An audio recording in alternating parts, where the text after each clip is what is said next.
Hey everyone, welcome to the Horror Show. I'm Cecil Laird, and we're here to do a very special episode, very special review for you guys. This is my mother, Connie Laird. She has reared me, and she is the reason you guys have to deal with all of my horror stuff coming at you on a daily basis.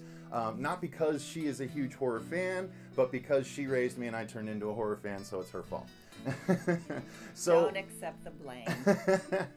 So we actually got to go see a movie together, and it's a movie that a lot of you guys I know want to see, The Shallows, starring Blake Lively. It's a brand new shark movie, and the reason I took my mom to it is because we actually tend to watch a lot of shark movies, sea monster movies, things like that together. We actually just watched In the Heart of the Sea, a giant whale movie. We've seen Deep Blue Sea together, and we're both very excited to see the new Meg movie once it finally hits in 2017. So this movie we kind of just had to see, and we had to see it together. So Mom, we got to see a new shark movie. What did you think of it? What was your overall impression of The Shallows? I actually liked it a lot. I thought it was a twist on the typical shark movie, and I enjoyed the acting as well as the unexpected pieces in the movie. Okay, that's a good thing to talk about. Now, we're going to try and stay away from spoilers, so we won't say exactly how it ends or anything, but basically it starts off with Blake Lively arriving on this secret beach somewhere in South America that her mom took her to when she was pregnant, and she's got this deep connection with this beach, or she feels like, and she's got issues back home. She's quit medical school, or at least stepped away from it, and having issues with her father, being disappointed about it, and so she's sort of off on a journey of personal discovery, it seems like, and it's led her to this beach. And she's a surfer, so she goes out surfing, and pretty quickly she is attacked by a very large great white shark. And there are other people in the vicinity, and how they come into play we won't exactly talk about fully, but if you've seen the trailer, you know that she gets stranded on a rock essentially during low tide and has to figure out what to do with this shark still circling. Now, I was wondering, Mom, a lot of people I think might complain that there wasn't a lot to it because the movie was exactly what it advertised. She's on the rock and she has to figure out a way back. Now, did that make it boring for you at all, or were you still into it the whole time? Well, as you know, I am not the bravest horror fan. So the parts that I actually opened my eyes and looked at, I felt that it was very exciting. But you can't compare me to the avid horror fan who is looking for lots of gore.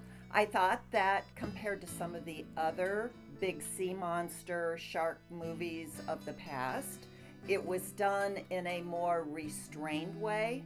The focus was on one major character and not gobbling up everybody that goes in the water, which has happened in the past. But I felt it was very exciting and certainly was enough excitement for me. Okay. Well, and does it help then that because it was such a focused feature as far as just keying in on Blake Lively and her character, I felt that it made it stronger. It had more impact when she was doing all the things that she was doing towards the end to get away in the whole third act. You know, I feel like having only her be the focus really increased my attachment to her. What about you? Well, I totally agree, and I think what was most exciting about it was you were really invested in her as a character, so you were riding the wave, so to speak, with her, and with every nuance and assault from the shark, you were really pulling for her, and they had enough surprises in terms of unexpected appearances of the shark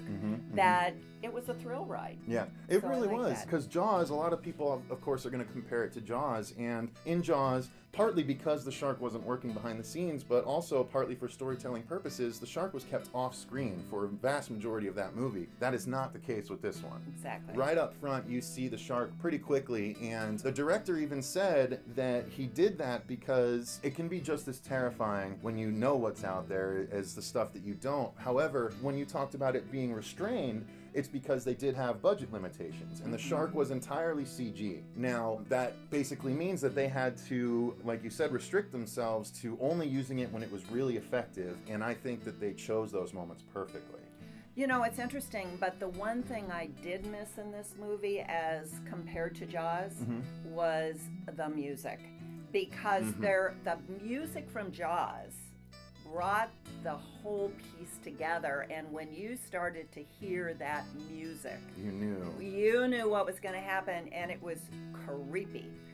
This movie, they had a kind of a drum bass kind of musical piece that signaled that the shark was nearby. Sometimes. But it sometimes, and sometimes not at all, which actually was good because it was more of a surprise. Right. But there still wasn't that kind of deep-rooted fear that you felt when you heard that music from Jaws. That's true. That's a very good point, actually. There's the yin and yang of scare tactics, right? Exactly. There's the ominous music that just raises the tension level in someone's body, whether they realize it or not. But again, it also is a forerunner to what's happening, what's going to happen. So you hear the dun dun dun dun dun dun dun dun, and sometimes they'll cut the music, and then the person will be waiting for a second, and then there'll be an attack. And it's like, either way, the music signaled it. Personally, I think that Jaws has cornered that tactic so much that doing it this way is kind of the only way that you can effectively scare people now with these sorts of things. Let's hit the acting real quick, and then we'll hit the other stuff. How did you like Blake Lively?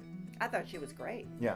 I thought she really, really carried the movie and did a wonderful job of conveying the horror of being in that situation. I mean, hanging on to a floating buoy in with a shark around you really awakens fears that are kind of deep-seated in every person. Well, and how about the only landmass being a dead whale carcass? Exactly. That you have to try and stand on. Like, oh my gosh, there was so much craziness. But yeah, she did such a great job. Again, she's real friendly, and she knows some Spanish, but not all Spanish. And it's, she's a typical American girl in South America, but the personality that she really gives her character when she interacts with her family and her friends on text and stuff. And this actually is something I wanted to mention. It could go towards the effects of the movie, but the way they presented her having conversations with people that weren't there on the beach, it was all on her phone, but the director opted to sort of like Minority Report or Star Trek. The phone itself wouldn't project the image, but the director would project the images on the screen next to her. So you'd see her doing it, and then it would have the image sort of just pop up,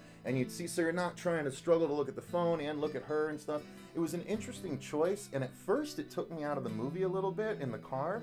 I was like, wait, is he seeing the pictures she's scrolling through or not? But ultimately, no, it's just a tactic that the director used to convey the things that she was seeing on her phone, and it actually was cool. In our day and age of technology, it sort of actually ultimately brought me into the movie a little bit more, right? I think so. And one of the things I really liked about the movie was the strength of her character. She persevered in the greatest adversity, and she comes through as a caring woman, but also a woman with great strength and fortitude. And in a lot of horror movies that are not dominated by a single character, which this one is, I think it gave the director the opportunity to really develop her as a person, and you identified with it because of that. Yeah, I agree completely. And, not only that, but the fortitude was all character-based, right? It all had to do with her mom. Her mom apparently, it appears, fought cancer at some point and lost the battle. So she's trying to find this inner strength that her mom found. And it's actually a really good mother-daughter, or mother-son, really, in this case, bonding movie, because it really hammers home how much strength a good parent can lend to their child even when they're gone and after the fact. So that's another reason I'm glad I got to see it with you, Mom. Me too. The other little piece that I found very appealing in the movie was the whole kind of Jonathan Livingston Seagull person. That was great. It was a bird that became a key part of her survival. It was like a symbol of her almost. Exactly. And that, I think, had a deeper meaning than just a bird that she became friends with, because she saved it. I worried fixed it. it was going to go a different way. We worried that it was going to be gobbled. And well, not only that, whether by the shark or because she's been stranded out there for so long, I was worried that. But I felt that was a really cool little side piece to the show that demonstrated who she was. That's true. That's true. So I think the last thing we should get into here is the shark, the effects. Were you scared from the shark? I mean, I know you said you were scared from the jumping out, when it popped up and appeared, but was the shark unnerving to you? Because to me, I thought it was way scarier than the Jaws shark, which is to be expected now that it's 40 years later. The technology should have gotten to a place, but I tell you what, I jumped and my legs curled up in front of me a couple times because you can't help but pull your legs up like they're in the water with her, What did you think of the shark? Well, all I can say is this. I kept my eyes closed a lot of the time when I knew the shark was appearing, which is a measure of how scary it was. But I knew there were times that you didn't know it was coming, that no, you I saw didn't, it. And I jumped. Yeah. I was right with you. My legs were coming up and I was just hanging on for dear life to the sides of the seat at the theater. Well, they did this amazing thing, and they showed it in the trailer, so it's not a spoiler, but this is something that I don't know. When I first watched the trailer, I thought there's a moment where the shark breaches. And I thought that it was like a sea lion it was breaching on because I watched the trailer on my iPhone. Sure. But you see now in the movie, you didn't expect it, but he actually breaches on a surfer and takes him all the way. And when I say breach, that's when the great white shark attacks from below and actually comes all the way out of the water and takes them out. Right. It's their dominant attack tactic out in the wild. And they did the same thing here. And they showed that from at one point she's up in a sort of cage-like environment. We won't say how, but the shark is coming up right below her, and it's like, oh, it's so unnerving. But it is. But yeah, when he breached, what did that do? Because that never happened in Jaws, No. The shark coming all the way out and forcing. That's what people get scared of. Well, and honestly, you see that in Shark Week and some of the other shows that definitely show a shark breaching to catch a seal. So that triggers that kind of primeval fear of something coming up from the deep and getting you and your toast. And that's what you felt in this movie. They did a really good job, I think, of characterizing what all of us who have any interest in sharks or the sea have seen. And certainly I have had a lot of sympathy for the seals that are getting munched in those really true life instances. So that fear catches you in this movie.